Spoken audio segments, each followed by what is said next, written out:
Hey, can you tell me what you're feeling right now? He can't answer. Not because he doesn't want to. He literally cannot connect what's happening in his body to a word. He says, I don't know, and walks away. That moment is common for autistic kids and people with ADHD or sensory processing differences. It's called alexithmia, the inability to name your own emotions. It affects up to half of autistic individuals. But every mental health app starts the same way. Pick an emoji, rate your feelings 1 to 10. They all assume you already have the words. That's the one thing these kids don't have. So we asked a different question. What if we stopped asking, how do you feel, and started asking, where do you feel it? This is Haven. No sign up wall, no diagnosis needed. Instead of an emotion wheel, you get a body. You tap exactly where you feel something chest, stomach, hands, head and describe it in physical words tight, buzzing, heavy, numb. No emotional vocabulary required, just what the body already knows.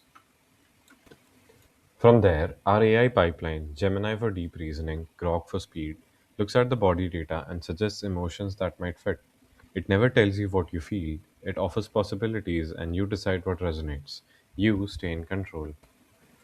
And this is the part I'm most proud of. During a meltdown or shutdown, a lot of neurodivergent kids cannot physically speak. Heaven even generates a shareable card what they're feeling, what might have triggered it, what support they need without saying a single word. They just hand their phone to a teacher or a parent. Every check-in gets saved to a personal emotion dictionary. So over time you build your own map from body pattern to emotion. And because this had to work for sensory sensitive users, everything built around it from the ground up. Reduced motion, font scaling, high contrast, a breathing exercise woven right into the flow.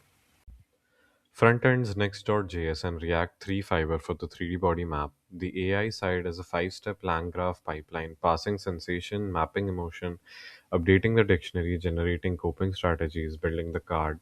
Supabase handles anonymous auth and storage, so there's zero friction to the start. We built this for the hardest use case first kids who have no words at all for what they're feeling. But almost everyone who tried it said some version of the same thing. I've never had a tool to help me understand my emotions like this. Turns out when you design for the person the world usually designs last for, you end up building something better for everyone. Haven exists because a kid couldn't answer a simple question about his own body.